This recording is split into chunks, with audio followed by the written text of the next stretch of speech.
বিষ্ণু ওম কৃষ্ণ ওম গণেশায় নমঃ ওম গণেশায় নমঃ ওম গণেশায় নমঃ। आदि मध्य अंत समाज नहीं जो पास्ट अभी से प्रेजेंट अभी समझू आई है बाबा आई है देव से परफेक्ट विचार सागर मंत्र पर हमें उन्नत वचन ले माता माता ओ माता जीवन की दाता मीठे मीठे शिखी लदे बाच्य प्रति माता पिता बाप दात की याद पैरर गुड मॉर्निंग ओम रक्तम भुजम सोनम शेषी जगत मोधिपं भजामि पद्मं ददा भया बरांग माणिक्य प्रभं रणगुरु चिंतित ओम जूम शाह ओम जूम शाह ओम जूम शाह। गीता गीता गीता গীতাই গুরু গুরু গীতা। আজ আমি গুরু সঙ্গ, এটাই আমার গুরু সঙ্গ। আমরা প্রতিদিন গুরু সঙ্গ করি, আপনি আমি সবাই মিলে। গুরু গীতা গীতা গুরু গুরুদেব শ্রী দুর্গাবসান পরমহংসদেব মায়ের গুরুদেব মা সরস্বতী ন মা সরস্বতী মা সরস্বতী মা লক্ষ্মী দেবায় ন মা লক্ষ্মী দেব মা লক্ষ্মী দেবায়। आदि मध्य अंत समाज था जो पास्ट हो अभी प्रेजेंट हो अभी संगम जो आई है बाबा आई है देह से परफेक्ट करने से लिए विजय सागर मंत्र पर हमें उंडा होकर चलने माता और माता जीवन की दाता मीठी मीठी शिखिला दे बच्चों प्रति माता पिता बाप दात की याद प्यारे गुड मॉर्निंग। চলুন আমরা ভালো যেভাবে রিচার্জ করতে হয় ফোনে সেভাবে আমরা নিজেকে রিচার্জ করে নিই, আপনি আমি সবাই প্রতিদিন ব্রহ্ম মুহূর্তে। আমি পড়ছিলাম আত্মজ্ঞান লাভের পন্থা। আমরা জন্মেছি একা, এসেছি একা, যাব একা। আমি কি আমার আত্মজ্ঞান লাভ কীভাবে হবে, তবেই আমি বুঝতে পারবো, অনুভূতি পারবো, ভগবানের সঙ্গে কীভাবে সম্পর্ক করতে পারবো। এটাই হলো আমাদের আত্মজ্ঞান লাভের পন্থা। তাই ভগবানের আলয় আমাদেরকে কী করতে হয়, ভগবানের আলয়ে ভগবানের সঙ্গে মন প্রাণ সমর্পণ করে ভগবানের কাছে, ভগবানের আলয়ে যে আলয়কে বলা হয় ভগবানের সেই আলয়কে বলা হয় পরমম বা পরমধাম। এই পৃথিবীতে বহু দেশ রয়েছে যেখানে জীবনের মান অত্যন্ত উন্নত, আবার এমন অনেক দেশ রয়েছে যেখানে জীবনযাত্রার মান অত্যন্ত নিচু, কোথাও মান উন্নত, কোথাও অত্যন্ত মান নিচু। এই পৃথিবী ছাড়াও সমগ্র ব্রহ্মাণ্ড জুড়ে অসংখ্য গ্রহ রয়েছে এবং তাদের মধ্যে কোনো কোনো গ্রহ উন্নত এবং কোনো কোনো গ্রহ অনুন্নত। সে যাই হোক, ভগবানের বহিরঙ্গা শক্তি ও জ্বলা প্রকৃতির অন্তর্গত সমস্ত গ্রহগুলি আলোকিত করার জন্য সূর্যকিরণ, চন্দ্রকিরণ ও আগুনের প্রয়োজন হয়। কেননা এই জড়জগৎ অন্ধকারচ্ছন্ন, আমাদের জড়জগৎ অন্ধকারচ্ছন্ন, এই জন্য কী করতে হয়, সূর্যকিরণ চন্দ্রকিরণ দরকার হয়। এই জগতে ঊর্ধ্বে কিছু কিন্তু এই একটি চিন্ময় জগৎ রয়েছে যা ভগবানের পরাপ্রকৃতি দ্বারা পরিচালিত। উপনিষদে সেই জগতে বর্ণনা করা হয়েছে সে সূর্য চন্দ্র অথবা নক্ষত্রের প্রয়োজন হয় না, যেখানে সূর্যচন্দ্র নক্ষত্রের প্রয়োজন হয় না, যে এমন একটা জগৎ রয়েছে, সেই জগতের বর্ণনা করা হয়েছে যেখানে সূর্যচন্দ্রের কোনো প্রয়োজন হয় না। সমস্ত জড় ব্রহ্মাণ্ডগুলি সেই দিব্য জ্যোতির প্রতিবিম্বের দ্বারা আলোকিত এবং যেহেতু সেই পরাপ্রকৃতি নিত্য জ্যোতির্ময়, তাই সেই গভীর অন্ধকারাচ্ছন্ন রাত্রেও আলোকের জ্যোতি অনুভব করা যায়। হরিবংশ নামক শাস্ত্রে পরমেশ্বর ভগবান ও স্বয়ং পরাপ্রকৃতি বর্ণনা করে বলা হয়েছে নির্বিশেষ ব্রহ্মজ্যোতি জড় চেতন সমস্ত অস্তিত্বকে আমাদের উদ্ভাসিত করে।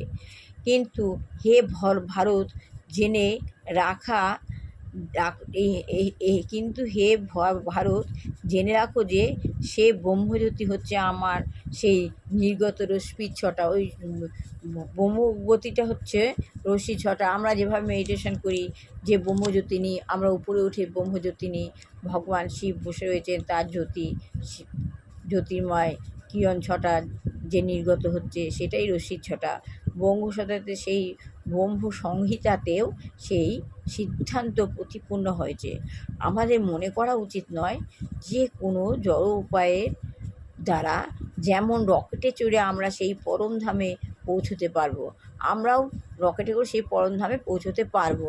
আমাদের নিশ্চিতভাবে জেনে রাখা উচিত, আনন্দে উপভোগ করতে পারবো। জীব ফিরে যেতে পারলে আমরা নিরন্তর দিব্য আনন্দ উপভোগ করতে পারবো। জীব হিসেবে আমাদের অস্তিত্বের দুটি স্তর রয়েছে। তার একটি হচ্ছে জড় অস্তিত্ব, যা জন্ম মৃত্যু জরা ও ব্যাধিরূপে দুর্দশা সম্পন্ন, আর অন্যটি হচ্ছে চিন্ময় অস্তিত্ব, যা সৎ চিৎ এবং আনন্দময়। জড় অস্তিত্বে আমরা দেহ ও মনের ভাবনার দ্বারা প্রভাবিত, কিন্তু চিন্ময় অস্তিত্বে আমরা নিরন্তর পরমেশ্বর ভগবানের দিব্য সংস্পর্শ লাভ করে নিত্য আনন্দ উপভোগ করতে পারি। চিন্ময় অস্তিত্বে আমরা কখনোই ভগবান থেকে বিচ্যুত হই না। আমরা কখনো ভগবানের থেকে বিচ্যুত কোনো মতেই হই না। তাই আমি আজ আত্মজ্ঞান লাভের পন্থা, কীভাবে আত্মজ্ঞান লাভ করা যায় একটুখানি পড়লাম। আগামীকাল আবার পড়ব। আমি যতদিন না এই বইটা শেষ করতে পারছি ততদিন আমি গীতাতে যাচ্ছি না। আত্মজ্ঞান লাভের পন্থা সবাই জানা উচিত, তবে আমরা বুঝতে পারবো, তবে আমরা গীতা পড়বো কীভাবে আত্মজ্ঞান লাভ করা যাবে। সবার ভালো লাগলে লাইক শেয়ার কমেন্ট অবশ্যই করবেন। সবার ভালো হোক, কল্যাণ হোক, মঙ্গল হোক। দুষ্টু বাচ্চা ভালো করে পড়াশোনা করুক, বিবাহযোগ্য ছেলে মেয়ের বিয়ে হোক, চাকরিযোগ্য ছেলে মেয়ের চাকরি হোক, সবার ভালো হোক, সবার ভালো হোক, কল্যাণ হোক, মঙ্গল হোক। আপনি আপনার আত্মা আপনার বন্ধু, আপনার আত্মাই আপনার শত্রু, কিন্তু আপনি আপনার আত্মা আপনার মনকে সবসময় পজিটিভ দিকে রাখবেন। যত পজিটিভ ভাববেন তত পজিটিভ হবে, আর যত নেগেটিভ ভাববেন তত নেগেটিভ হবে। তাই নেগেটিভটাকে একদম ত্যাগ করতে হবে, পজিটিভ চিন্তাভাবনা আপনি এগিয়ে যান। আপনার আত্মাই আপনার বন্ধু, আপনার আত্মাই আপনার শত্রু। আপনি নিজের, এই যে করোনা হচ্ছে, আবার নতুন করে করোনা হচ্ছে, কিন্তু আপনি যদি এই প্রতিদিন ব্রহ্ম মুহূর্তে মেডিটেশন করেন, তাহলে আপনি ভগবানের জ্যোতি পাবেন, আপনি উপলব্ধি পারবেন। আপনার আত্মাই আপনাকে দেখবেন। যখন আমরা কাজ করি আমরা ভয় পাই, আমাদের সাফোকেশন হয়, কিসের জন্য? আমরা ভাবি কীভাবে আমরা করব। আমরা যত ভাবো তত আমাদের মধ্যে একটা ভীতি, ফিয়ারনেস কাজ করে। কিন্তু আপনি পজিটিভ চিন্তাভাবনা করে আপনার অনুভূতিটা নিতে পারবেন, ভগবানের সঙ্গে যখন সম্পর্ক যুক্ত করতে পারবেন, অনুভূতি নিতে পারবেন, আপনি নিজে ভগবানের পাওয়া নিজে উপলব্ধি করতে পারবেন। আপনার আত্মাই আপনাকে হেল্প করবে, সাফোকেশনে কষ্ট হবে না।